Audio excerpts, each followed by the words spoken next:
Hi, welcome to the Brickfilmers Guild podcast, hosted by us, the Four Monkeys. On this podcast, we had the extreme pleasure of chatting with Gus Danko of Onbeatman. Gus's YouTube channel was created in 2011, has over 16,000 subscribers, and over 5 million views.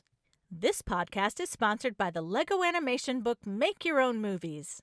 This book is an illustrative and comprehensive guide to stop-motion animation that covers everything from equipment suggestions and lighting techniques to creating special effects and covering emotion.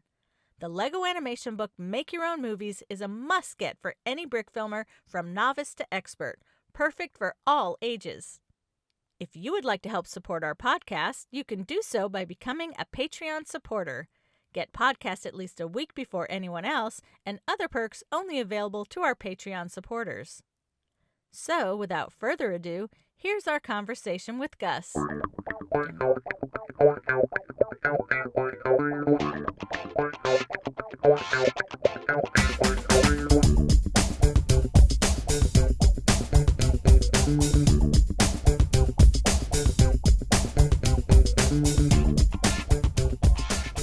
Hey Gus, thank you so much for joining us today.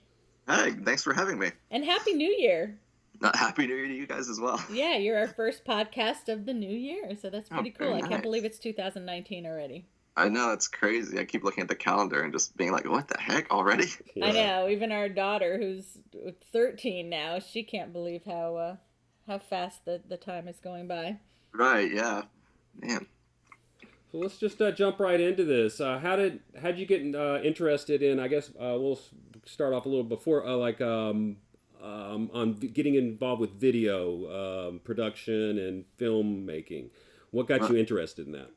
Well, it's actually an interesting story where I actually grew up in LA, but didn't have any interest in video production when I was out there. I was there until I was 14, but I moved to the East Coast later in my life, and through that process, I guess I got more into movies because I don't know, maybe me feel closer to home. So that's when I started actually getting into animating more. I think my fascination started literally right before I moved. I started making tiny little shorts on my own, but when I moved, I was like, okay, now I got to make the good thing. I got to make the big thing for my YouTube channel. So it kind of all really started with animation rather than other kind of forms of video. Oh, okay. So were you born in LA and then you Yes. moved? Oh, okay. Okay, cool. And you live in Western Pennsylvania, is that correct?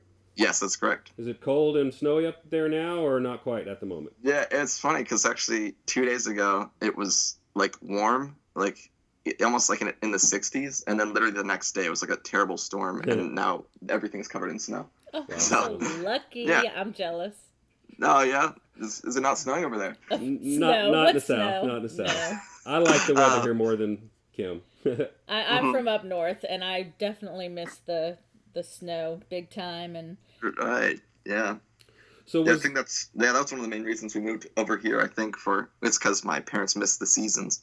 So exactly, okay. I miss the seasons. There's hot here, and there's pathetically hot, and then there's now we're in the sometimes cool and comfortable. right, command. yeah, it gets to 60, and you got to put on your winter coat and stuff. Yeah. Not me. I'm in shorts until January. Right, yeah. But enough about me. So back on track, was that Lego animations you were doing, or other types of animation? It was Lego right from the get-go because excellent. the first animation I ever did was a Bionicle animation. I don't even have that though, because it was one of my dad's friends came over and he's super into those old Godzilla animated movies, or the King Kong, that kind of stuff. Mm-hmm. And so he brought his camera and he's like, hey, let's try this animation thing. And we tried stop motion then with the Bionicles, and I didn't think much of it. But then one of my friends got me into Fancy Pants, his Clone Training Center and all that, the Ruthless Plan series and all those great videos. Yeah, and then that's kind of when I got really fascinated with starting my own animations, and it was Legos from that point on, which started with the Baby Town first video. Okay. So did you have a Lego collection of your own before that, from when you were younger? Right, yeah. I was acquiring Legos all throughout the years, and it was funny because I was never like huge into Lego itself. My brother and I were super into Bionicles. Like that's what we played with all the time. And sometimes we go in and out of phases of playing with Star Wars Legos, but it was mostly Bionicles for a long time. And once I started animations, that's when I actually started using my Legos a lot more. The actual Lego brick Legos. Okay. It's cool. Our son was into the Bionicles. Yeah. I think we probably have most of the older ones. Right, yeah. We have I still have bins of the old ones. It's crazy. Do you have any Bionicle animations that are available to the No, I don't have. I only made the one that long time ago, and I don't think we ever saved it. Yeah. And then I keep brainstorming different ideas to include Bionicles, kind of how you guys did back in the day, but like with a Bibby Town incorporation with Bionicle, but it just never really worked out. That'd be cool. My table's too small. Let's see. We'll go onto your channel name Onbeatman, and you can explain how it got its name. Yeah, because that's a real story. Yeah, it's actually funny because my dad's actual post-production company is Onbeat Productions, and then I just added man to it, and I don't know why I decided to do that at the time. It just sounded good. It's because that when I searched on YouTube, there were no results under Onbeatman. So now, like, I kind of own that. When you search Onbeatman, just like videos related to my stuff come up. And so I was like, oh, that works. It sounds kind of cool. And I kind of just went with it, even though it's kind of just my dad's company name with man at the end. So. Well, it is cool, though. And that probably has helped you a lot, his experience on that end. Oh, yes, of course. That's kind of how I got access to, like, I started working on Final Cut Pro from the get-go. There wasn't, the other benefits was just kind of like his critique of my work. Like, I'd have him come in and just check on what I'm doing. And it's like, oh, maybe this isn't, like, little nudges in certain directions. And that was very helpful. But yeah, the Final Cut was a big help, though. So. Yeah, you definitely have some mad skills when it comes to editing and special effects. And you've moved on to After Effects and Premiere? Yes. It's actually interesting because, like, really, back when I made the Betrayal Part 1, which is the first video I really made, like, I started into that, and then in between, while I was still making that, that's when I made the Lego Star Wars Gun, a Real Gun, and then Say More Jokes 1. Those are, like, on the table next to all my Betrayal sets. So, because I wanted the Betrayal to be like, this could be the first big video, like this kind of thing. And all I had to work on that with was Final Cut Pro and an old version of Photoshop that crashed after, like, if you did 2 saves and then tried to keep working, it would crash. Oh, horrible. So, yeah, like, I was cutting out Star Destroyers, like, peg by peg. Wow. And yeah, sometimes it just crashed and I'd start all over again. That's painful. Yeah, so then I finally moved on to After Effects and Premiere, which were all just self-taught, using YouTube, like, just problem solving with, okay, right now I want to do this thing. Okay, let me look up anything related to this that could get me to where I want to go. So. That sounds like how a lot of people learn these days. And you you did not go to film school or anything like that? You've pretty much done a lot of self-learning and whatever learning from your dad? Right, yes. And I did go to a charter school where it's like they kids, like, they're for high school. We were separated off into majors like musical theater, and I was in the media arts. So that, I always think about that as, like, not a huge help, other than I got to work in Avid. Okay. And I got to learn, like, working in group environments for live action stuff, which are, like, the most valuable things, I think, that kind of come from a class version of learning.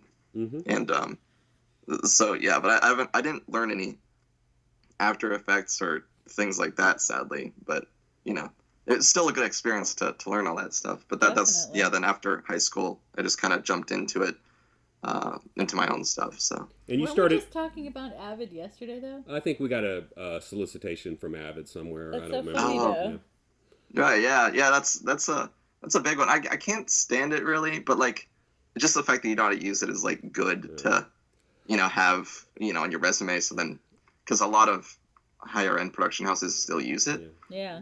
It's just like the workflow is so irritating compared to Premiere or whatever. So I remember like I think 20 some odd years ago, one of a guy that worked with me left to go work for a company that sold Avid software and hardware, and it was like $100,000 package back then for something that's not even as good as what we're using now. So it's kind of crazy. Right. Yeah. No. Yeah. That stuff's crazy. So you run your own business. What's it called? It's called Vinton Films. Okay, and how'd you name that? That was actually just the street name where I grew up was just Vinton Avenue. So, okay. And do you know there's a name of a tripod that's named very similar to that? No. Vinton Tripods. But T-E-N. T-E-N. No, really. There's actually also, I found that there's actually like a Vinton Entertainment that like, it was Will Vinton way back like in the 80s made stop motion stuff. Oh, wow. Okay. Yeah. So I didn't even know that. So that was kind of interesting. So okay. Yeah, like all these other connections come up. Yeah. What does your company do? It's just right now it's just like local video production for like stage show video production or web promos, just kind of anything I can get my hands on. And it's just really what comes my way. Okay. And I work like through my dad. I actually work with Lionsgate on like the post-production side of their behind the scenes content. So that's kind of like the bigger thing that comes in along with all this other stuff. So but see, all that is very helpful though with the animation, isn't it? No, yes, of course. It really, everything kind of helps itself, but I feel like the animation is oddly enough the most helpful because it's like that's where I get to be really creative and like test the boundaries of what I can do. When it's like when you're doing a job, it's like, okay, this is how I know how to do this, and this is exactly how I'm going to do it. So like the workflow doesn't eat up time trying to figure something out. Mm-hmm. So yeah, that's kind of why I like continuing to do animations. Is kind of like to test the boundaries and see where I can, push the limits, I guess. That's great. And have you worked on any like big budget films on site, doing any grip work or whatever work would be on site? Actually, I've done some extras work to get on set. That other side of the camera, then. Right. Yes. Oh, okay. Yes. Yeah. I was in what was it called? American Pastoral. Ewan McGregor.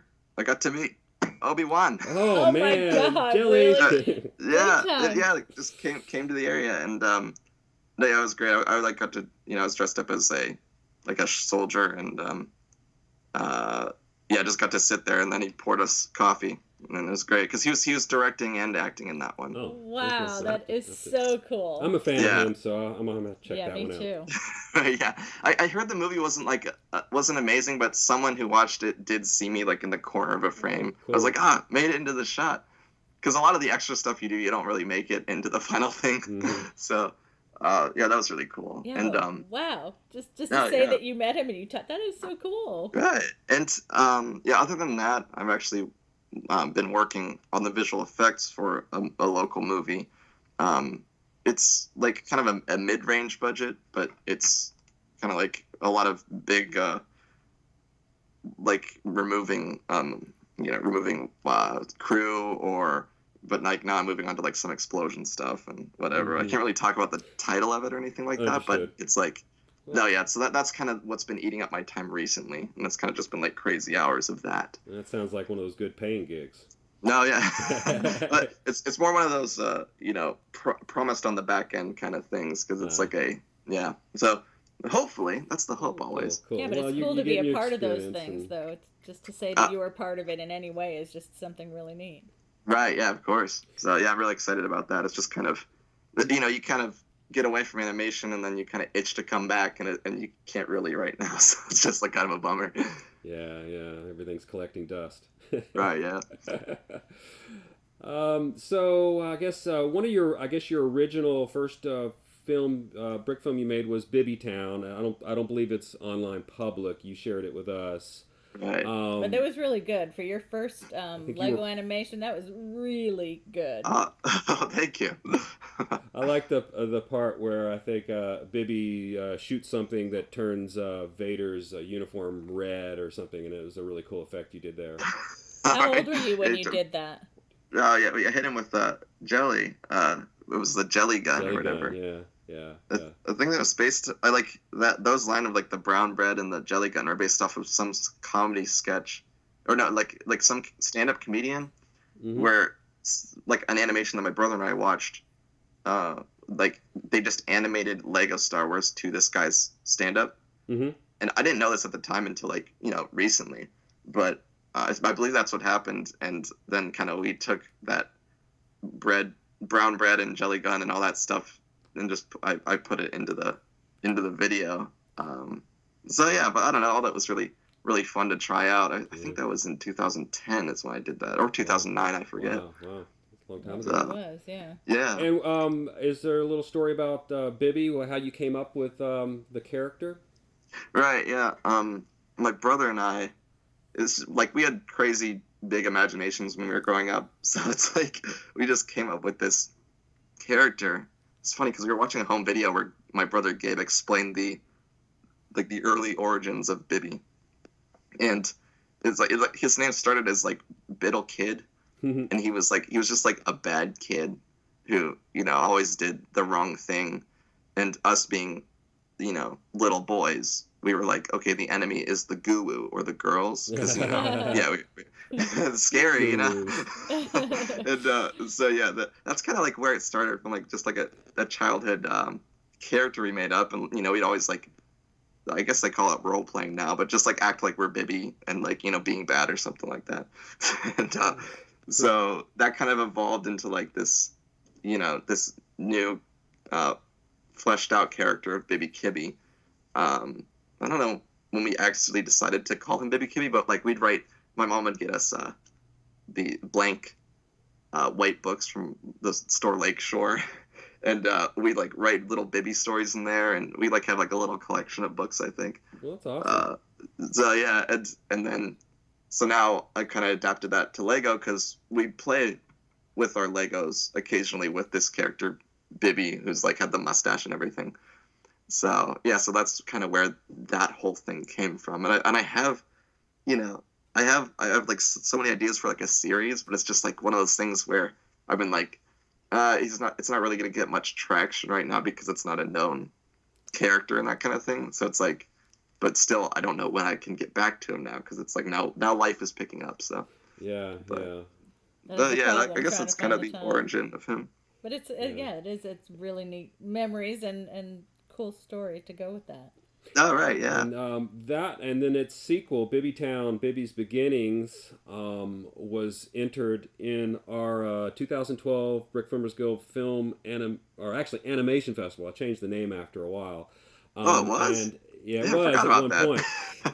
and I wish you would. That was the last time you entered, was 2012, and that was an awesome entry, by the way. Actually, both of them were. You did Batman versus Joker. Yeah, that one too. And the Bibby Town, Bibby Beginnings.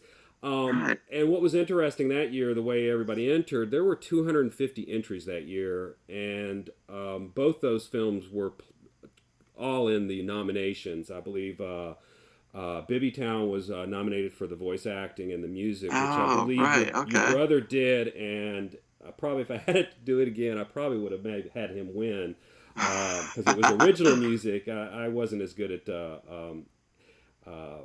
judging, plus it was 250 entries, so to get nominated among those was awesome. And the Batman Joker, it's one of my favorite Batman brick films today. Oh, yeah. And it's pretty old. It just has a great pacing of action, which is something you do good, really well in a lot of your other stuff too. It's just the pace and the cuts and things like that. It gets you into the scene, and I loved that brick film there. And the lighting, the lighting is really amazing.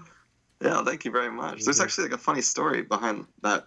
I mean, like a big behind the scenes story with that video. As I made it while I was in high school, and there was like a film like fair kind of thing, and like I submitted Batman vs. Joker, and then it got me past like the first round, and like I got to go to like the state final kind of thing, where like just kids from all over the state came to compete with their films and stuff. And like I was like in 10th grade, and it was just me and then all the seniors in the video classes. Wow. Went to the this, what is it, like a fair kind of, like all the computers were set up with the videos on it. I got to make like a big board, like one of those 3-panel cardboard boards, and I like printed out Batman and Joker super big on there, because the school had one of those big poster printers. And no, yes, I got to bring that there, and like I didn't win there because there were a lot of people who submitted like the kind of like Blender animation stuff that should have been in a different category in my opinion, but like one of those things won out over the stop motion stuff that was there. You were robbed. Yeah, I was robbed. But yeah, it was kind of cool. It was one of those fun high school experiences where you get to go on a field trip and stay in a hotel and like all this stuff. So it was definitely a cool experience, but it was all because of Batman vs. Joker. Wow. Yeah, it's kind of a fun thing to remember. I kind of forgot about that. And the storyboarding was, and actually the whole story, that was a kind of a collaborative effort of you and your entire family working on that? Yes. What did I... Like, I know I made it for something, but I forget what I specifically made it for. It was some kind of competition thing, but I didn't make it in. It was something online. Okay. But yeah, I didn't make it in. But yeah, so I enlisted the help of my family. My mom did the storyboards, and my brother helped with the story. And because really from the beginning, I always went to my brother for story help. I guess this is a little tangent, but all the way up until, when did I stop? It was up until Stormtrooper Face Off. Like I was always going to my brother to ask for like help on like the comedy aspect of things, or like, is this working? Because I was like very insecure about like how I wrote. Like my writing specifically, because like I grew up with like a slight level of dyslexia, so like always was insecure about writing and reading and all that stuff. So I'd always go to help from him, just thinking that like my writing's not good enough. The comedy, I'm not really good at comedy. But then kind of by the time I got to Stormtrooper Face Off, that's when I started. From that point on, I actually started writing all of my own videos without like assistance. Mm-hmm. So like, because I felt like I kind of found my comedy niche, like kind of what I like, kind of what I like, that kind of awkward comedy kind of thing.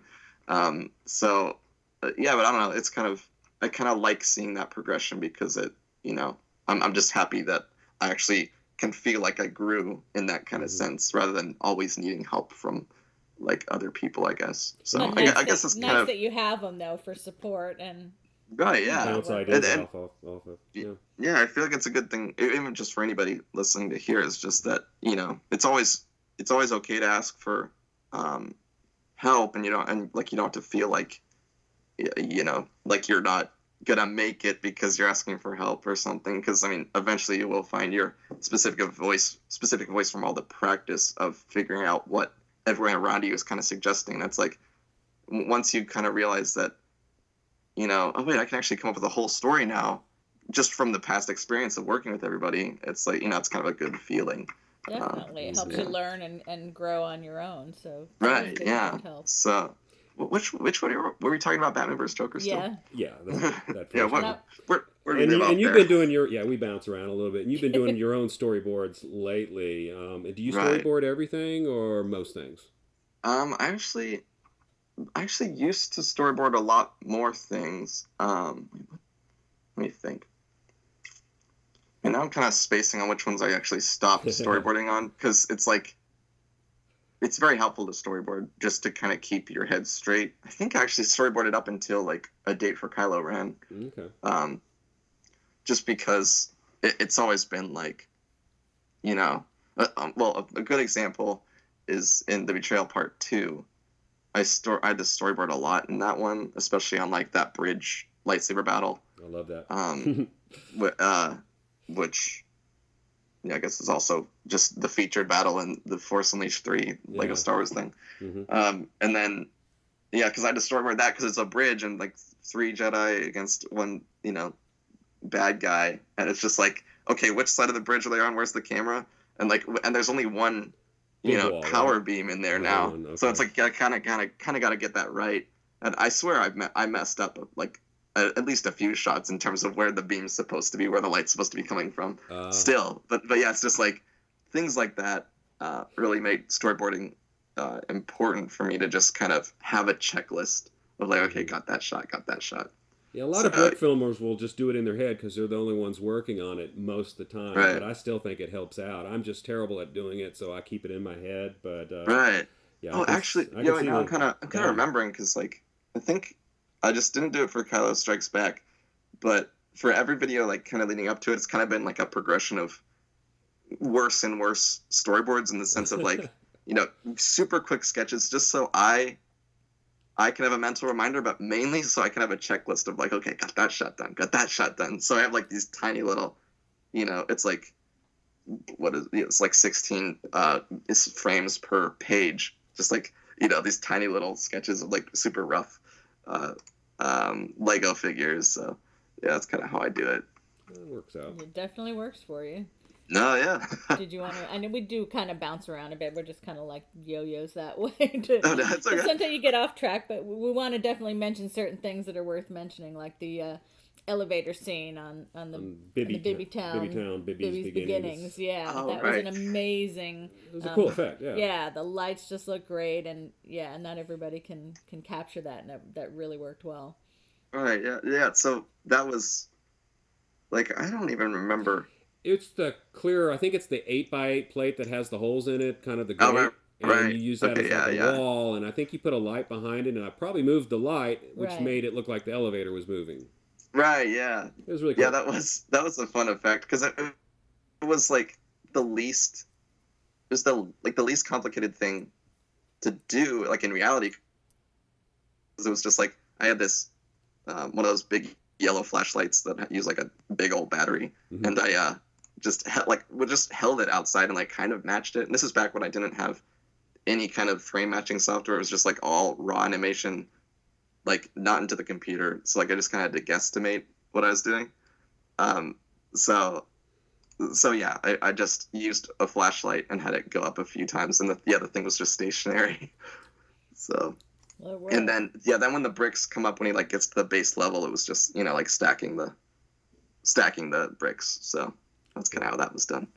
Cool. Something else I really love about your videos is that you do your own music. You and your brother Gabe. But you've been doing it as of late. He's not doing it anymore for you? So you're both very musically inclined. We see on your Instagram, we saw you playing the piano, which was fantastic. So have music been a big part of your life as well? Yes. It was always one of those things as well. My brother moved out like a few years ago. And that's kind of when I took over, and he was very unreliable anyway, in the sense of like, hey, can you do this thing? And then, you know, he just wouldn't get to it, or like wouldn't really want to do it. And so I was just like, okay, I gotta start doing my own stuff. Same with the voice acting. It was like the same situation where it's just like, I was very much like, man, I can't really do this. I'm, you know, other people are better than me at this kind of thing. And then kind of when I became desperate and like needed to start doing things myself, like I started doing the voice acting all myself, kind of what he was doing before, doing most of it, and then switched over to the music. And the background there for music for me was, I actually started with piano lessons for like a couple years, like way back. I don't even remember how old I was. I was like, you know, 10 or 12 or something, I forget. And then I would play trumpet in an orchestra when I was like a kid as well. Okay. So that's kind of like my musical background. But my brother was always really good at like the classical playing and all that stuff. That's like the very technically challenging stuff. Right. Mm-hmm. But like I've kind of, yeah, and that's why it was like intimidating for me to like try to take on these videos. And then it was kind of when I didn't do piano for a long time because I hated the music reading part of it. But once I started like trying to just kind of make up my own stuff, that's kind of when I, kind of got a little bit more confident and then started to just layer some things in GarageBand and kind of start making scores in there. So you do a lot of your scoring and music creation in GarageBand, and I believe you mentioned somewhere a MIDI keyboard. Right. Yes. Yeah. It's all GarageBand because it's free, and then they had a MIDI keyboard that was like the cheapest. Like I think it's 48 keys keyboard on Amazon. It was only like $70 or $80 compared to like hundreds of dollars. Right. So, but yeah, it gets the job done. I've scored a ton of videos on that. So I might have to play around with GarageBand a little bit. I have Pro Tools, but the computer that ran on died, so I haven't really been messing with it much since 2002 or 3. Right. I've been more into video, but perhaps GarageBand would be a good option. Fun for me to play around. We'll play around with it. And you don't use any of the Apple loops, right? Actually, I think I added some of the, I forget if they're actually called Apple loops or what, but like just like the addition packs that have extra MIDI instruments on it. Okay. You think just to like kind of beef up the library. Still, it's kind of hard to be clever about making it not sound totally like GarageBand, but like I really wish I could afford like the Spitfire audio like suite where it's like all real instruments and like that stuff's like insanely expensive. Yeah. But yeah, and really the music, like me making my own stuff, just came from the fact that you can't use copyrighted tracks, and I wanted that cinematic customization to the scores, in the sense of like with the Star Wars music, it was kind of easy to pull music for that because of how dynamic it is and how much of it there is. I could kind of find a mood for anything, or like a dynamic change for any kind of scene, like in the Betrayal Part 2 when right before that elevator scene, kind of how I just matched the animation to that that soundtrack piece, just because it kind of worked for all the changes I was doing. And so, speaking of copyright, have you learned any lessons? I'm trying to, figure out what goes on with copyright myself. Did you have any copyright issues with any of your films being maybe taken off of YouTube and possibly put back on? Yeah, it was the Betrayal Part 1 and 2. It was during the time where Disney bought Lucasfilm. I think things were a little bit confusing over there in the sense of like what to do about what was happening there, because before it was like right when the Betrayal Part 1 and 2, the first one went up and I was surprised that it's not viewed in these countries and copyright issues. That was the first time I was exposed to copyrights, and like at that time I didn't understand, and I was like, man, I don't even know if I keep the video up, like do I just take it down, like I don't know. And I'm really happy I didn't take it down now. Yeah, but yeah, and then I decided to just continue. Since it didn't get taken down, it was just like, you're not making revenue off of this video. And I was like, okay, I'm going to do the same thing with the Betrayal Part 2 because I want it to sound right. So I just made the whole thing knowing I wasn't going to make anything off of it. And then, where was I going with that? Copyright, Right, yeah. But Disney came in and they changed some things? Right, yes, they came in and they changed. I think they just changed, didn't. The transition was just a little rough because my videos got taken down, and the Betrayal Part 1 and 2. And then just like a year or two later, they got put back up because I guess like the same kind of rule applies now where it's just like it's recognized third-party content. It can be up. You won't get a strike, but we'll just leave them up. Oh, so they actually put it back up for you? Right, yeah. Oh, I didn't have to do anything to it. I just kind of was like, okay, I guess they're gone now, and I'll just try to see if I could get them up again at some other time in terms of like changing the music out or something. So, but one of the things about the music, and I know it was was it Williams' music?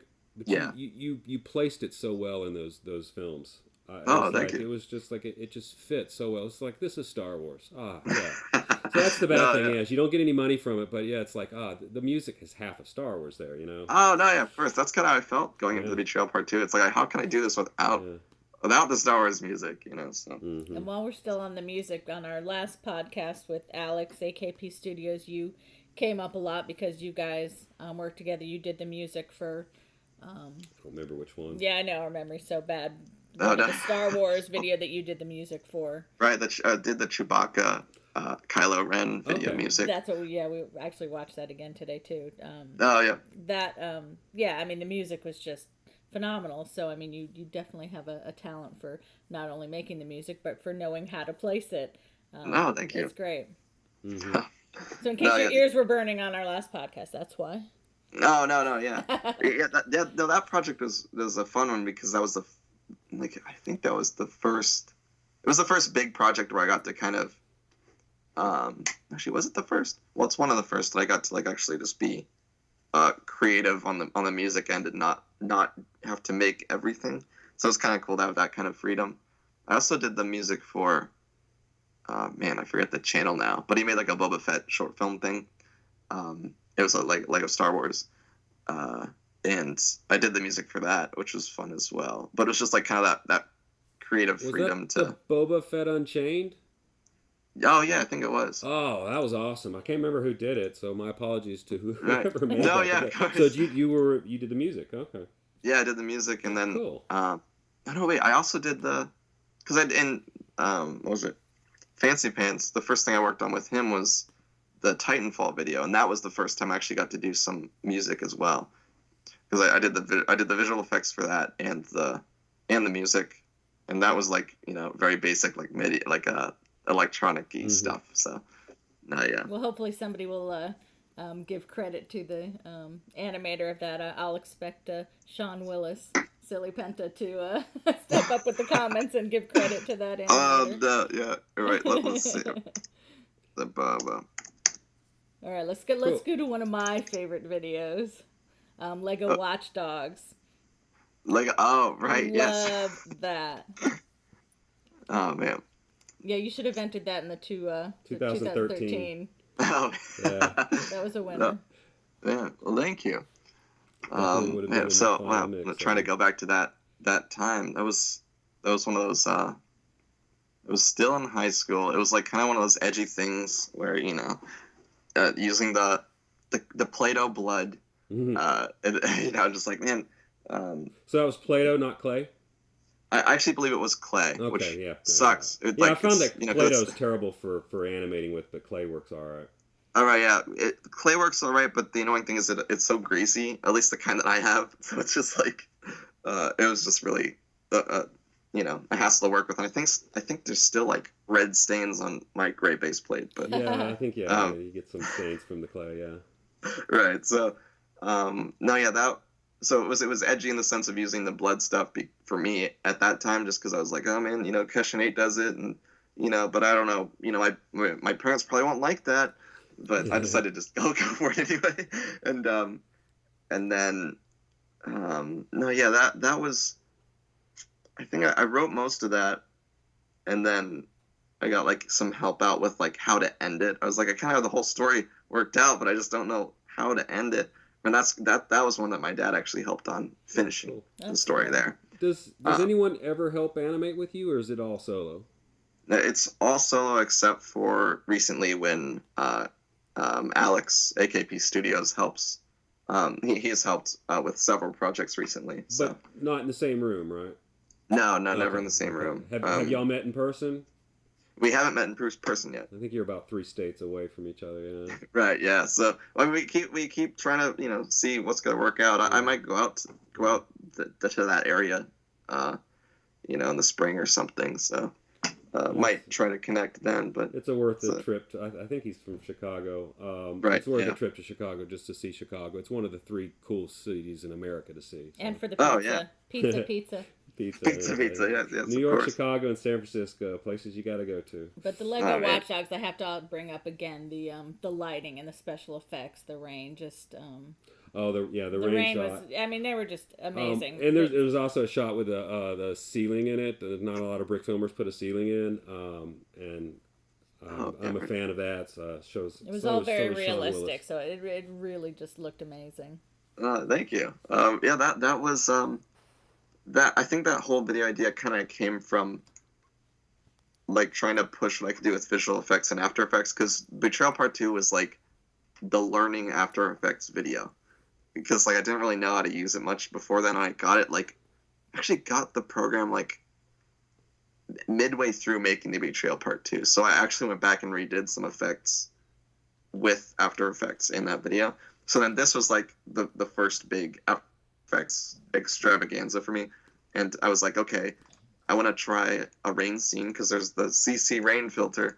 And also it's kind of an interesting lighting thing because I watched the Inception behind the scenes and it's like, oh, it's actually a kind of hard thing to do a rain scene. Maybe I'll try to do that lighting wise and all that. And then the interior building thing, I wanted to do the ceiling because I knew that was like more of like it looks really cool and it's kind of impressive because it's like how'd they do that? And I was like, okay, these shots are like kind of still shots, so I can kind of move them in After Effects and just manipulate them in that way.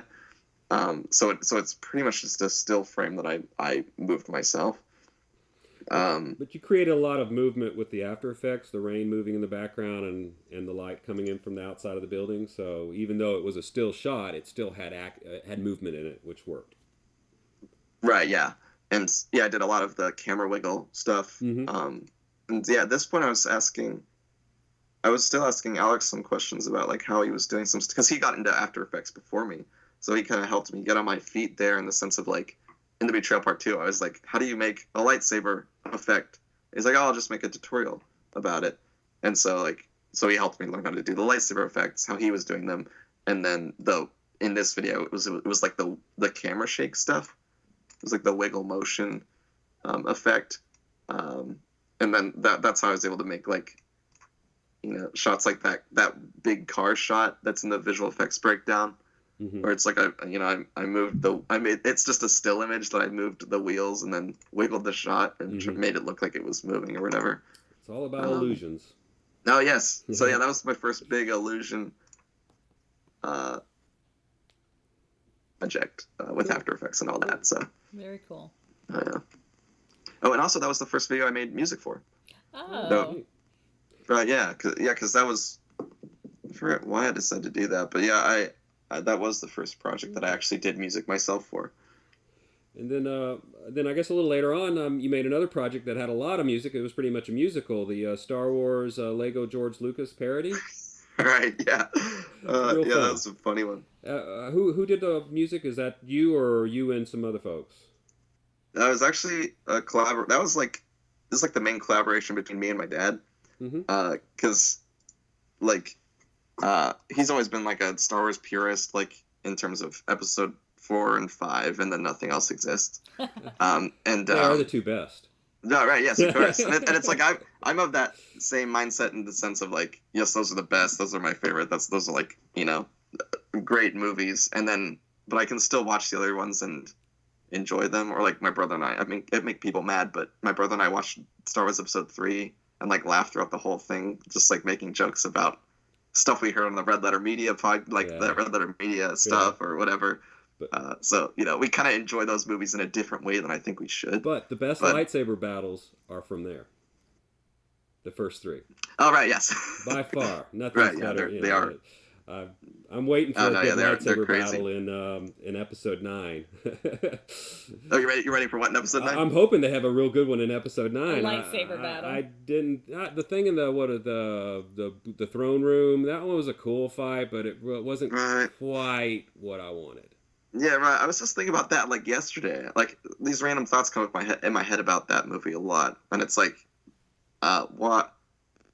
group sword battles are never as cool as one-on-one for some reason. And it's like, it's as if people think they should be, but they're just not, because you're always like, what are the other people doing? Mm-hmm. Like, just all go in at the same time. Things, yeah. Right, yeah. Just everyone go in at the same time with a stabbing motion, and they'll have no chance. Just, So it's just like one of those weird things where your mind's kind of trying to believe it. But, I mean, yeah, sure, it was like cool visually. But just overall, I kind of wish there was a lightsaber battle. So, yeah. But yeah, back to the Star Wars After All. That was my dad wrote the whole thing, on that one, and he was like, "Hey, you want to make this video?" And I was like, "Oh, okay, sure." That gives me a project to work on, and it's kind of cool being able to recreate scenes from the movies. Where was the music produced? Where was it produced? Yeah. Was it? It was just my same little animation studio in the basement. Okay, so it wasn't like at your dad's super fancy studio somewhere. Or... Oh no, yeah. so no, yeah, it was the same old recording. Yeah, and it was still just like it was more like something he thought was funny, and then just gave it to me to do. It wasn't like a commission thing. It was more just like here, you could put this on your channel, and I was like, okay, that kind of works. Well, I loved all the sets in that, and I really dug the Lego Space cameo that you popped in there. Lego Space cameo? Yeah, there's one shot just for like 1 or 2 seconds where it's the Lego Space from 1978 or whatever. Right, yeah. Right. Yeah, so I love the cameo in there. And, yeah, that was his collection. I mean, that was one of the shots that he was very adamant about getting in there. And it's his collection. Oh, well, and I wish my parents wouldn't have lost my collection. We got lucky about a month or two ago, and we bought a crap load of Lego Space stuff at a garage sale. So we've got some good Lego Space now, but before that, I was sad my mom got rid of my stuff. Oh man, it's terrible. Yeah, I know, he kept all of the Lego Space things intact in the boxes. Wow, and, that's awesome. Yeah, and so it was a doozy to animate, like just because it's such a long shot and everyone in the whole frame's moving. Oh yeah. So yeah, that was a crazy one. But yeah, that video was fun in the sense of like there's a lot of little invisible fixes, like when they pull the disc out of the camera when it's like they're shooting on digital now or something. It's like that's not an actual disc Lego. That was just like a digital. Like I traced the actual disc Lego brick and then put it on one that wasn't a disc Lego brick because I didn't have that, and or like the Princess Leia and Luke kiss scene. Like that shot was shot like it was terrible. Like there was so much camera shake and there was like a spot on the lens that was like messed it up and the color was all wrong, but then it was just like kind of melding that to make it look just seamless and like there's nothing wrong with it. And there was just a ton of that. So was your mom singing on that too? It sounded like at least a few of you got together and had fun singing that. No, yeah. So it was actually my dad sang the lead, and then my mom and sisters sang the backup vocals. Awesome. And I played, like I didn't play trumpet in like 10 years or something, or something crazy like that, but I did play the opening part. Like I pulled out the trumpet and did that on the trumpet, so that made it in. Cool. But other than that, it was like that was another one of those music feats where I was like, man, I can't make that music. Like I don't even know what I'm gonna do there. But I just looked up the instrumental online and then just started to like piece it apart. And it started to sound right, so then it actually worked out. So I did make the backtracks for that one as well. So. Well, that's just fun. A fun family project that you guys did. I think that's awesome. Right? Yeah. I love doing that. There's actually there's a project that I have in the scripting phase. Actually, I think I finished the script, but it's like a new one that my dad kind of came up with the concept for. It's called The Lost Jedi rather than The Last Jedi. Huh. And it's a funny concept. I don't want to say anything about it, or someone else will steal it before I can make it. But I'm excited to get into that one because that was like, kind of my dad's brainchild, I guess. Because he kind of came up with most of the concept, and then I kind of scripted it. Cool. Well, hopefully I think it's awesome you guys work together. I love that. Excellent. Oh yeah. Anything you can do together as a family, I'm all for. Oh, no, yes, of course. Excellent. And do you do the voicing for Kylo Ren in all your videos? Yes, in all the videos. He's great. I love your Kylo Ren voice. Thank you. Yeah, it was like my first, I think it was like my first actual trying to do an impression kind of thing. And, I like doing that voice. Or it's harder when you don't get to put the effect on it, and he's like not wearing his mask like in Alex's videos. Mm-hmm. Or no, that was the Grandpa Vader. That was Alex's animation on Fancy Pants' channel. Oh, so yeah, a big gobbledygook of animators there. Yeah. So yeah, I did the Kylo voice in that one, and he had his mask off for a few things. Okay. It's just but it was also very noticeable there. I even said, I didn't know it was you at the time. I was like, that Kylo Ren voice was really great. Definitely stood out a lot. Probably one of my favorite voices. Yeah, thanks. Yeah, it's all just like I was trying to watch interviews of Adam Driver, just trying to figure out how he talked, and it's just, it kind of has an interesting voice. So I tried to just mimic that and then put the effect on it, and that's kind of like what made it work well, I think. Definitely. And you use a really cool technique, a building technique for doing your walls, and that I believe that's when you started doing it. It might have been before, but it's the clear plates in between other plates, so it gives you the window kind of effect. And I believe you keep a bunch of them built, and your sets, they look big on your films, but when you look them in the behind the scenes, you just what the camera sees. But I like that technique of shining the light through the backs of the glass, and it's a really cool effect. I'm gonna have to steal that one.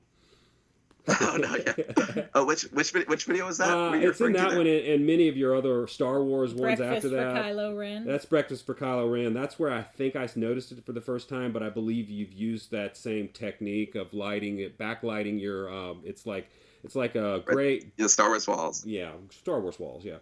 So it's really cool, and I like that. And I think in one of them you even backlit it pink. I think. That was a funny one. When he tries to ask out the stormtrooper. That video's crazy because it's like, it was just playing off of the fact that Kylo can't get a date, and it's just like, it just happened to be that like there were multiple jokes about who he was asking like turned out to be gay, and it's like. So every single, like most of the comments on that video are just gay, just like nonstop. I'm just like, man, I did like when I wrote it originally, it wasn't even like that wasn't even what I was thinking of when I wrote it. It was just like, oh, it's funny when someone straight asks out a person, and then it turns out they have a very low burly voice, and that's that was funny, and the fact that just that funny moment of Hux being like getting confused there, just kind of as a comedy moment, but then everyone just taking it as like they're just so many comments just nonstop. That's crazy. That's crazy. People. Yeah. You actually, I believe it was a Kevin MacLeod song. Rare use of someone else's music. Because the only reason I noticed it because we used a similar piece. One of ours we used it too. And it was a very similar scene. You pulled off the scene better, but.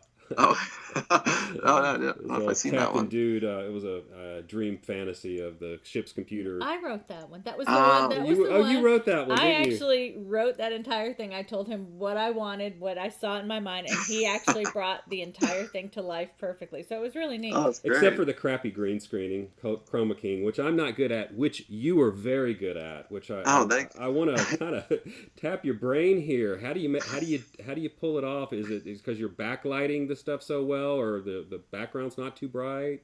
Yeah, it's mostly backlighting. I always try to avoid it when I can, but I've been getting a little bit more risky with it recently, just because it's like of how much cleanup I can do. It's more like I've found that it's like I keep wishing there was like a good secret to like oh, this is the tool that everyone has been using. But it I've found that it just comes down to spending that extra time. It just kind of sucks. Because especially in the last Jedi stop motion film, my most recent one, where it's like a mixture of the CG and animation for real. Those shots at the end where Kylo's looking out the window, that's all fake. Like he's the only real thing in the scene. Everything in the background's fake. He's on a green screen.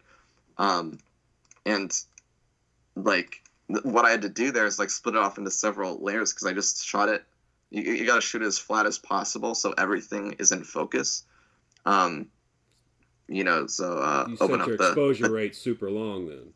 Right. Yeah. So the depth of field it captures as much as possible because it's those fuzzy lines that I was in trouble with. But like in order to make a shot that looks like the depth of field is very shallow then. It's like I split out the shot into multiple parts. Like I cut out his face, and then I cut out his body, and then blurred his, like had his face not blurred, then had his body a little bit blurred, and then around the edges of him, like blurred that even more. So like actually splitting it off and making the focal length what I wanted it to be. So yeah, it's just about the amount of time and painstaking time you put into it, I guess. Yeah. It takes a lot of patience. Wow. Yeah. So, but yeah, the best. I mean, the main thing is going back to how it's shot. I guess is just making sure it's as open as possible. I saw an Instagram photo you posted, and it had a green background, but you put some white paper out of frame. Was that so that the reflection on the Lego minifigure didn't reflect green? It was reflecting white instead?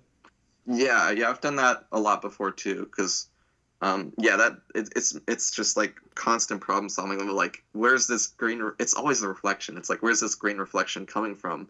And then like trying to eliminate it. But even in like Stormtrooper Face Off, that was all green on a green screen set. I keep feeling like I'm becoming George Lucas here, but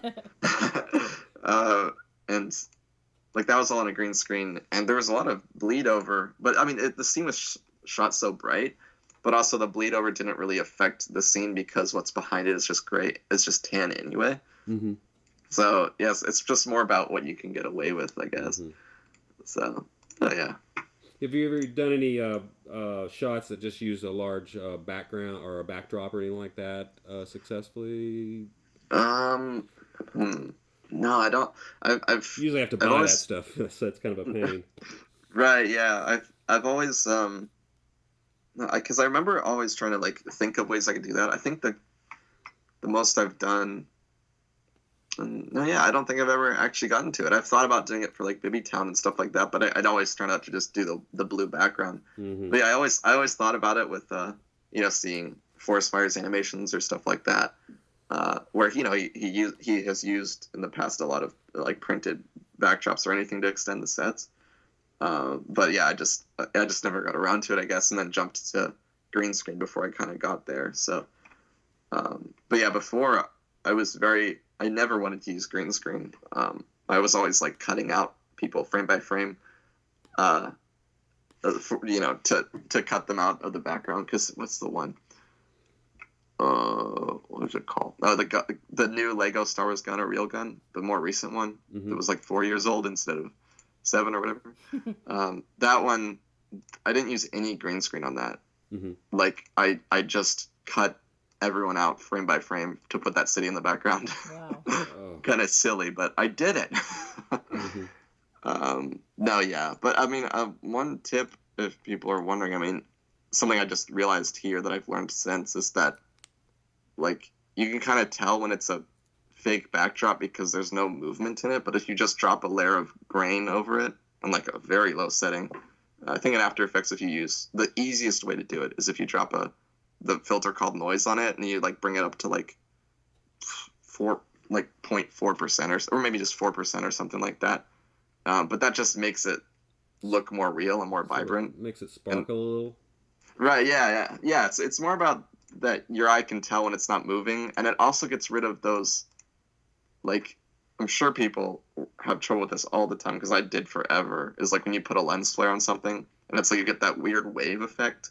The blocky waves, it actually smooths those out, which I was very happy to learn for the most recent The Last Jedi animation, because it cleared up all those huge lens flares. Like, they looked so bad before, but then like for the explosions shots, it just like kind of cleared up all the harsh scan lines pretty much. And it just smoothed everything out, made it look like a movie, and I guess that's what we're all going for. That's great. That's an awesome tip. And speaking of that one, we'll bounce around back to your last brick film you made, but much of that was CGI. Is that correct? Yes, it was like a big experiment, which is kind of scary to do because I never want people to think that it's just like, oh, I'm going to switch over to computer generated. It was more just like seeing where I could push it and what the boundaries are. And like Yeah, I did. Like I started into making the Betrayal Part 1 X-Wing battle in CG. And man, it's so cool. I wish I could release that, but it's not done yet. I just kind of started on it a while ago. But yeah, it's just like these big dynamic shots of these things flying by, and it's like I'm really thinking that, you know, that's the way to go with spaceship stuff, because I've always tried the green screen, but it's like I can't get those dynamic shots because I don't have a motion control camera like I had back in the day. So yeah, it was more like an experiment of like, okay, this shot can be fully CG. Let me see what that looks like. Like the shot of the director Rian Johnson behind the script, that was like a full CG shot, like where the characters actually computer generated and everything, and it's that was more like okay, where can I push this and how real can I make it? And it's like I probably wouldn't do that again. It's more like I'd use it how Hollywood had started to use it, in the sense of like set extension or scene extension, when it's like there's a background character or like a background crowd, and it's like, okay, I'll just use the walk cycle and apply it to a bunch of characters and put them in the background. But yeah, it's also like it was a new technique that I haven't seen anyone use before, that like sped up everything. That it was like a you know, modeling in multiple different programs, then like doing the finalization in this other program to kind of speed things along and make it happen a lot faster than it does like if you just do it in a Blender or something like that. And yeah, so what programs are you using? I use a mix of, well, before I was using Lego Digital Designer to pull the models, but now they got rid of Lego Digital Designer's library, so I can't pull those anymore. But I used that and then brought it into a program online that let me make it into a file that would let me bring it into Blender, and then from there I'd bring it into a different program. But yeah, that it's kind of, I don't want to give away the secrets there yet. Okay. You know, yeah. I played around with Blender probably about 6 or 7 years ago, and I liked a lot of features that you could do with it. Right. But I was talked out of doing it too much more, and I pretty much lost whatever Blender skills I had. No, yeah, it's really I've had a really hard time trying to get into like CG, like actual CG. Like mine is like an abridged version. Like I can't do like all the sequencing and like all that stuff. It's just like or mainly the moving around the model and actually modeling. I'm good at animating models that are already made. Yeah. But it's just like the modeling part is really hard for my brain to wrap around. Like in terms of like, okay, from this angle it looks like this, but if I turn it this way, it's gonna look like that and all this stuff. I'm much more hands-on, and that's why I like stop motion better. And yeah, but also it's like interesting because you would think doing computer animation for shots like full frame Lego shots, like the director shot or the C-3PO shot or something like that would be quicker, but it's not. Like if you want to make it look good and right, it doesn't save you any time to do it in the computer rather than in the real world. Yeah, it seems like it would, but I guess it doesn't. And then, and then there's rendering time. Right, yeah. So it's also about like the problem solving. So like what I really recommend if you're gonna use any CG for stuff is like use it like for background characters or for a dynamic shot that is like really hard to get. Or like that opening shot where right after the 2 minutes later, there's the helmets and Kylo Ren walks by. That's not a real Kylo Ren. That's a CG Kylo Ren that walks by. Yeah. So, and all the helmets there were only 2 helmets, and I duplicated those and all this stuff. But yeah, that's a fake Kylo Ren that walks by. But it's like one of those things that's like how my camera works out. It's really hard to get a character lit that close to the camera, and it would have just been like pitch black. So I you know, you still have to hand animate in the computer though, so it doesn't really save any time in that sense. But it saved me a lot of hassle in terms of like bumping the helmets or bumping Kylo or like having to shoot him on a green screen and then doing all this other stuff to him to make it look like he's in the shot. So yeah, that was a cool experiment to kind of do. But that's incredible that you're able to do all that as someone who doesn't animate. I'm the only one in our family who has not. I wouldn't have known that was CGI. So I mean, I just think all your work is just fantastic. Oh, thank you. You're color correcting too, because we were watching the Lego Minecraft. And the things that you did for Jordan Fancy Pants, and it showed the before and after, and the color correction is just phenomenal. Thank you. It's neat that you have skills in so many different areas, so it really makes you an incredibly well-rounded, talented brick filmer. Well, thank you very much. Yeah. Kind of what my favorite. I think yours was the cop one, but I loved your Iron Man air battle. Thank you. Which has it should have 1 million views, and it's nowhere close. Hello, YouTube. Yeah, that's constantly like that one. It makes me so upset. I feel like I just messed up the beginning of the video, and that upsets me because I spent too much time on the setup when I should have just gotten to the air battle. I think that's where it failed, but I'm not sure. It was upsetting going from a video that blew up to then I hounded down on this Iron Man video for 2 weeks, and trying to release it as fast as possible. And I'm like, man, this is gonna be great. And I was trying sound mixing with the jet engine effects, and then all that was computer. All that was the green screen. Mm-hmm. And I kind of pushed myself to my limits in terms of what I could do with that, and that's kind of where I was trying to look into other ways of doing the aerial stuff. Mm-hmm. Just because it was very limiting, but yeah, I hounded down on this video, and then it bombed. The views didn't go anywhere, and then it took all these years to get to 31,000, and it had such a slow start. I think it got a little boost at some point. I want to win, but it was just crazy. Yeah, it's weird how it works out when what will get the views and what won't. Right, and it's I love that. Oh, the opening there with the huge helicarrier and all that stuff. I love that. Yeah, but it just didn't catch on. I just don't know what I missed there. I keep going back and looking at it and trying to figure out what I did wrong or whatever, what didn't work. But yeah, I call it down to timing. I mean, if somebody just happens to get it in there a little bit before you, and people say that's the first thing that comes up, has nothing to do with you did wrong. Because you did it all right. Or tweets it. Yeah. Yeah. Oh, well, thank you. Because that one was really fun though because of the air battle. That was the same kind of thing as the Watchdogs video where I was I want to do a car chase. How can I do that? And then this was I want to do an aerial dogfight sequence. How do I do that? Mm-hmm. And so yeah, that was very fun to figure those things out. And I believe you got really creative to do one of the shots of the jets flying through. Involved you. I guess it wasn't even stop motion, was it? Or you getting dressed in a green suit in front of the green screen? Yeah, that was my last resort for the those really dynamic flying through and up shots.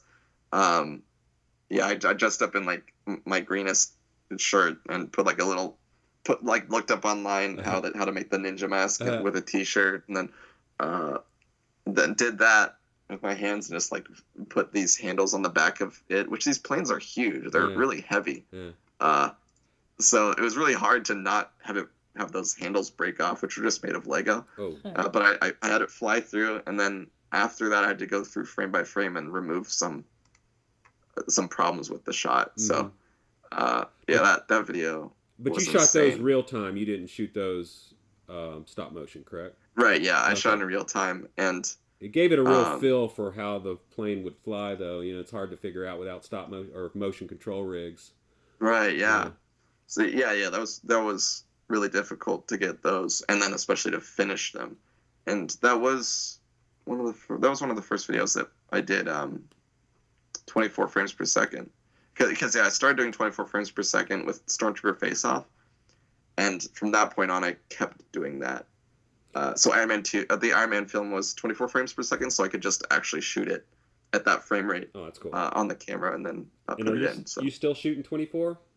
Yes. And the only video I made since that I didn't shoot in 24 was the Force Invader, the Lego Star Wars story. That was actually just a video for the Advent season at a church. where they just asked if I do a video for their season, and to tell a specific message or something, and so I did that, and I made that video at 15 because it was like a crunch time kind of thing. I had a limited amount of time, and it's kind of longer story to tell. So. And you're shooting a full 24 or 12s on the 2s? No, it's actual 24. Oh. I don't usually even cut back the frame rate at all. Like, it's always 24 when they're moving. And I just like do the same thing that we always do, is like, extend a long frame or something like that sometimes. So yeah, it's a longer process and a more like, but once you kind of get a lot of practice with it, it's more like just second nature to move it the tiniest bit rather than just the little bit more than you do for 15 or whatever. Okay. So yeah. We haven't actually gotten into how good your mouth movements are yet, but this one especially, great facial animation on the Stark in the helmet. Oh, thank you. That was, I think Alex helped with a few of those shots. I've given him some of those to do in several of my videos in terms of like, just, it takes so much time. Like, the one I'm most proud of is the most recent one where it's like I got the, every shot I adjusted the teeth for the color of the scene according to their eyes, and like put a paint texture on the mouth and all this stuff. And yeah, that's another one of those things where I wish there was a great, effect that you, like a plugin you find and it's like, oh, it makes the mouth work. But it really is just like you animate JPEGs of the mouth to the voice frame by frame, and then you key the green, and then you have to place the mouth on the face frame by frame, changing the in 3D, the 3D you turn the 3D effect on so you can rotate it with the head, but yeah, it's literally frame by frame to make it match it properly. So is there a different like layer for every mouth shape? I actually do the mouth shape. Yeah, there is, because I have the just looked up online the different mouth shapes for animation, and then I created those in a Lego-esque form, and then created those just in After Effects, I think, and then exported those as JPEGs, and I put them into Premiere, and then edit them frame by frame according to the dialogue. It's like, okay, here I need the T sound for 5 frames, and then I guess I say this thing, so I put the O sound. So the O-shaped mouth, which the O-shaped mouth sucks because you gotta remove the side of the the former mouth. So yeah, it's a very time-intensive process, and you digitally removed the extra mouth. You didn't like scrape off the paint. No, it's digitally removed for those bits because it is a nice tracking point to have the real mouth there. And then for the guy in Kylo Strikes Back, I had to cut out his little radio headset thing, which was annoying too. But yeah, so it's just time. And then after all that, then you color it and add camera lens blur if they lean back or go forward and their mouth goes out of focus. So yeah. And I'm just curious, who did the voicing in the Iron Man air battle? Great voicing in that. Oh, that was who was it? I think that was my brother actually did the voice for Iron Man, and then I think my dad did some voices. And I did like some pilot voices. Okay. So that was another one of those. The voice acting was kind of varied, which was kind of nice. So yeah. It worked. Oh yeah, thank you. Yeah, really dug your Black Panther and Captain America. Both you and Alex made one. Right. Yeah. They were released within a day of each other, I believe. Yeah. That one was really cool. One of the effects that I liked in that was the punching of the ground and the ground breaking up. Yeah, thanks. Was that difficult to do? Yes. No, yeah, that was interesting. Alex's video won that battle in terms of views. He like passed me up pretty fast. I was like, no. but yeah, that was, the punching of the ground is difficult because like in the previous shot you see Cap sitting there. It was all just like 1 by 1 bricks. Yeah. and then I like raised the set using other Lego bricks, and so yeah, that was an interesting one to do, and then I just kind of smashed it in with my fingers to kind of make that effect. Yeah, I was bummed that one didn't do much better. I thought it was really funny. So it was funny. Yeah. It was actually really good. I loved how it starts up and he jumps off the balcony, and it's just yeah, that was a fun effect to try to duplicate there. And yeah, I love the surprise of Black Panther, that the explosion thing. It always gets me. My sisters make fun of me because they sometimes hear me laughing late at night or something, and it's just because I'm watching my own videos, and that's incredibly embarrassing. But awesome. I noticed you used a little bit of stud-free service in that one.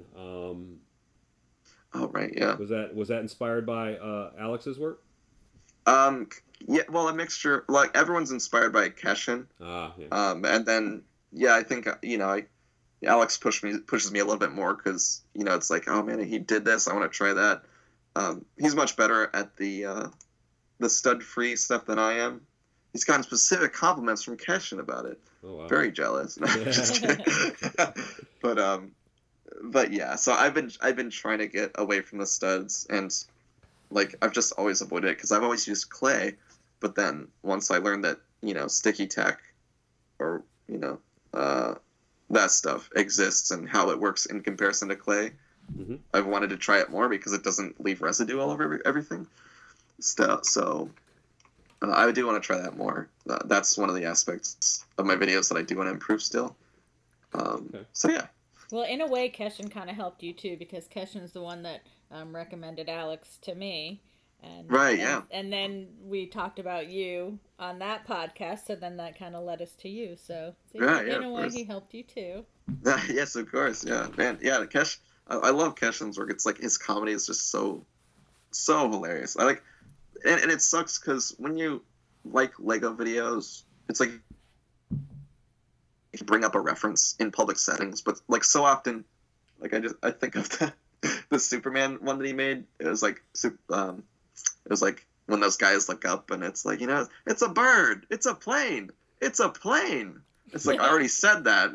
What? No, you didn't. And then they go at each other and they're like in a fight, but then they start kissing, and it's just like the most random thing. And then at the end, Superman says, "I'm back." But his comedic timing, his voice acting, he's so good. Or like even his Civil War video, like I just love the Bucky incorporation, where it's just like hey, Tony Stark's trying to violate my Captain America civil rights. It's like, what? I'll be right there. And he slams on the gas and all these crazy shots, and then it's just like going like puttering along. The car's puttering along. It's just so great. Yeah. But, no, I mean, there's so many brilliant animators, but he's really the only one that just makes my jaw drop. I know. Yeah, it's just crazy. It's him, and then Forest Fire. Forest Fire is like baffling to me because it's like, well, not baffling, but it's just like he went from kind of just this one style of animation, then suddenly he was like, I kind of want to be the best. So then like suddenly he's just makes Captain America, and then it's just like a spectacular animation. Yeah. So it's just crazy. It's been fun to watch him grow over the years. Yeah, of course. Yeah, and he's finally made $1 million, so that's great. Yeah. It's awesome. Yeah. Well, back to you. Yeah. Oh, now I'm just curious. When you do share your videos, do you use a lot of hashtags? You like on YouTube when I share them? Right, when you share them when you share them on like social media like Twitter or Instagram or Facebook. When I advertise things, I do use a lot of hashtags. Okay, because I found that's really the key to get, Right. Yeah. And it's crazy. Like, that's one of the things I learned too. Is just like you gotta put like when I'm doing like an advertising thing for a video coming out, I just like put a bunch of hashtags, that anything that could be related, because I guess that's what gets them out there more. It is. But, okay, just yeah. Try to help. Yeah. So I was listening to the Dangerous Bricks podcast with DK, and you mentioned a lighting battery backup. Are you still using that, or did you get it? Like, oh yes, you run your lights through a battery. Yes, it's one of those. actually just moved it up to my computer because we kept having power outages. So it's now hooked up to my computer. But yes, I put it. It was hooked up to my what was it, my lamps for animating, because I just kept having this light flicker problem because our power in our house is so like flickery. We get that occasionally too, yeah. So yeah, it seemed to help a bit. Another good tip that Alex just found out that I haven't gotten to try yet, but it's like our shots would constantly like vibrate, like jitter all the time. Like, and just the camera's on a tripod, and I'm like, is the shutter hitting so hard that it's shaking the camera? And it's like, it just turned out it was that we had autofocus on. Ah. Or no, not well, yeah, it was autofocus, and yeah, it was autofocus, and yeah, so that's kind of what was messing with it. But like, if you turn that off, then you're all good. And also, if you have a camcorder, you got to make sure you turn off the what is it? Stabilization. You got to make sure you turn that off, because I had that problem too with my last camera. But yeah, with the DSLRs, you got to make sure that it's on. No, not manual focus. It is that stabilization is off. Stabilization is off. That's right. Take that off, and then when your camera gets old, that presents problems too. Correct. Right. Yeah, and it just, because I got a new camera recently, I was like, okay, that problem's better now. But I think it just.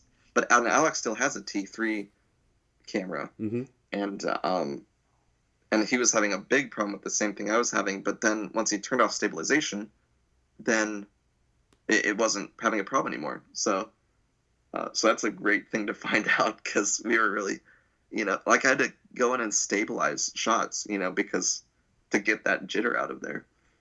Yeah. One of my more recent videos, or within the last 2 years, it was the last thing I was shooting with my old DSLR, and every single frame I had to jiggle it in place. It was horrible. Right. Yeah. Yeah. Yeah. It was just crazy. But yeah, just the image stabilizer messes us up when we're trying to use tripods, I guess. So, yeah. Do you always use a tripod, or do you sometimes just put it on the table? Yeah, I've tried a variation of things, but usually it is just the tripod and then turning the sets according to how I need them to be. Okay. But yeah, if it's like a weird kind of thing, I put it on the table. That's very rare though, and yeah, usually if I need like a dolly shot, I just move the set rather than the camera. So. Okay. So we saw your behind the studio tour, which was really great. Where is your studio? Is it in the basement, or is it in a bedroom? No, yeah, it's just in the basement, which is the best place, because then you don't have to worry about what time of day you're animating, unless you black out your windows. But yeah, it's just the basement I find is the best place. So yeah, that's where my studio is. It's the same room it used to be, which I think is in the. Yeah, it's in the Bibby behind the scenes, where it's just like a stone basement. Mm-hmm. But like, we added a wall, like actual walls in there, and then like just kind of made it a little bit nicer to be down there to work. And I don't know why, I noticed the ceiling. The ceiling like had these wooden planks that just looked so beautiful. I was like, oh. Oh no, yeah. My dad went crazy with that. He like, I was just talking about this with someone else the other day, that you put up the sideways wood boards, and then but above that is flooring. It's like wood flooring panels. Oh wow. And like he put every single one of those in there individually. It was just like, it looks amazing. But like at the time I was like, why are you spending so much time on that? It totally stood out to me. So well done, Dad. That was great work. Shine through the video. That's great. It looked beautiful. Are you planning on making some more behind the scenes? Your last one was super awesome. Answering questions and everything. That was pretty cool. That. I've actually kept thinking about it. The only holdup is usually that, like, it's a pain to find the right lights to use, or because like I don't have great lights for video stuff that's like in a dark room or anything like that. Okay. But yeah, I like to do those. It's more about like the amount of time that goes in versus the views it gets, just because it's like that kind of stuff's. Is it worth your time? Yeah. Right. Yeah, and it's like, yeah, I know to some people it is worth their time to know how people do things and stuff, but it's more about like I don't have time right now to do this kind of thing on the side. So, but yeah, I always love doing those. Well, it just means you're doing well at your other job. You're really too busy to do your part-time a fun job. Or I know, which kind of sucks. Yeah.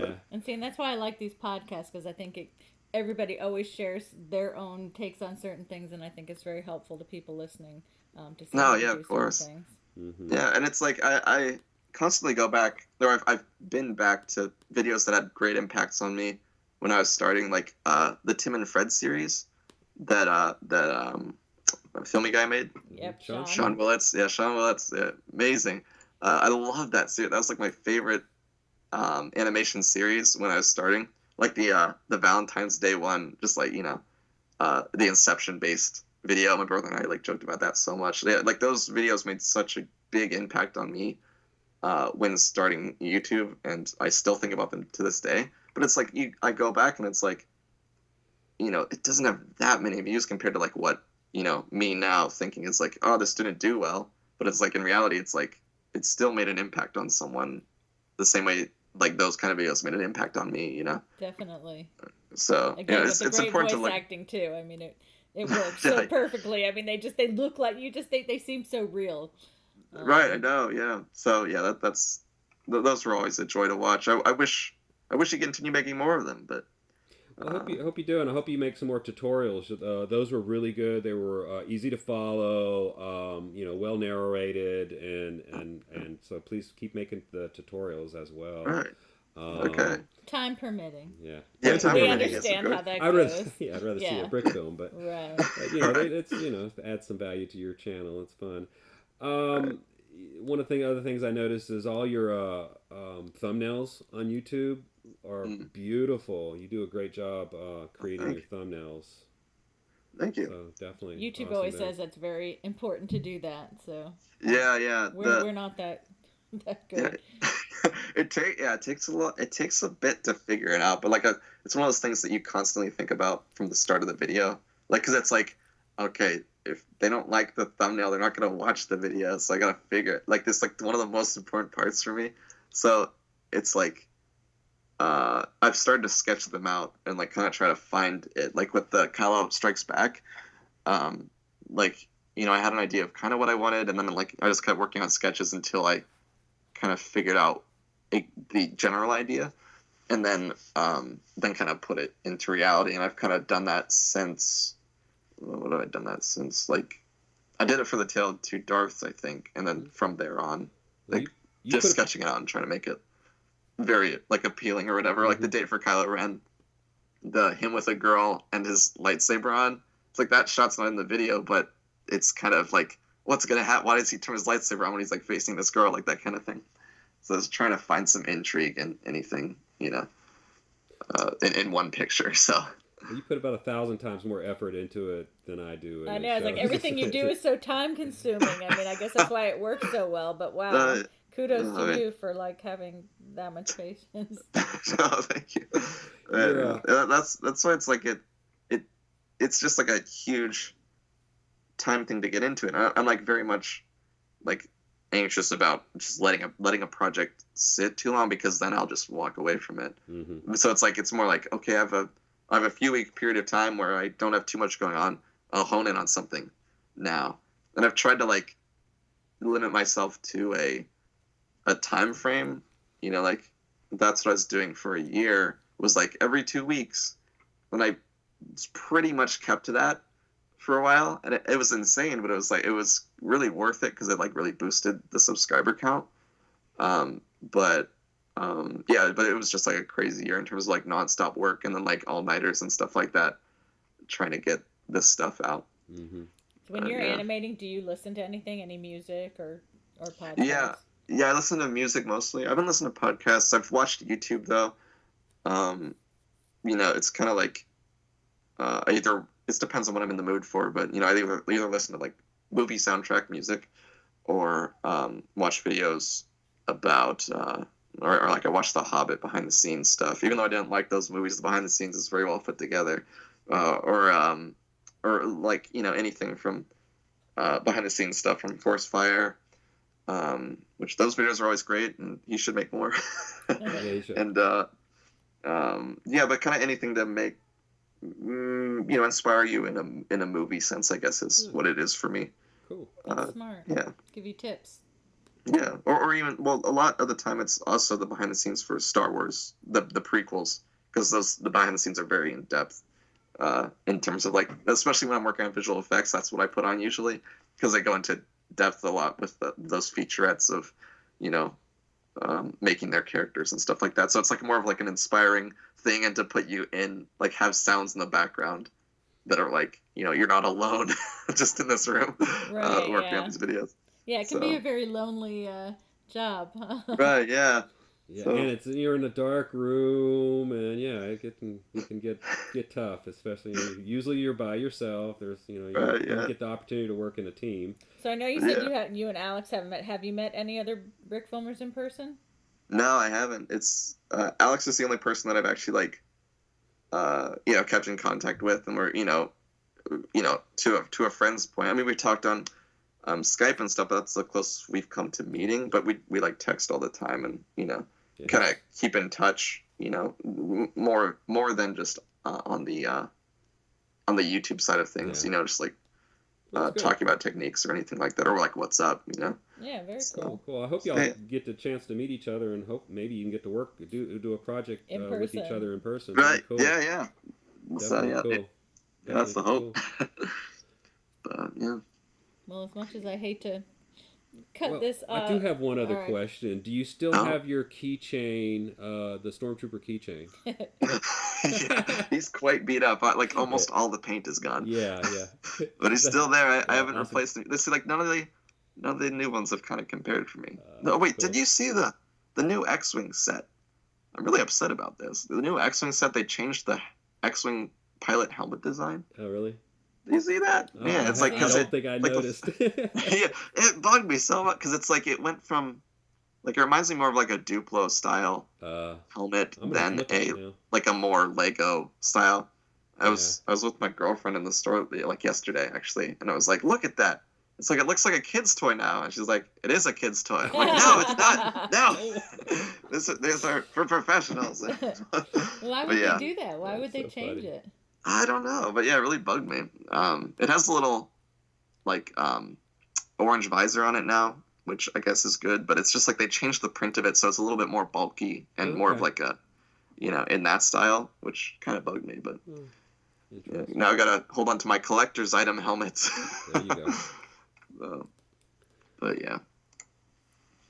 All right. Well, due to the fact that I am going to have to pick up my daughter from school, I am going to have to regretfully let you go.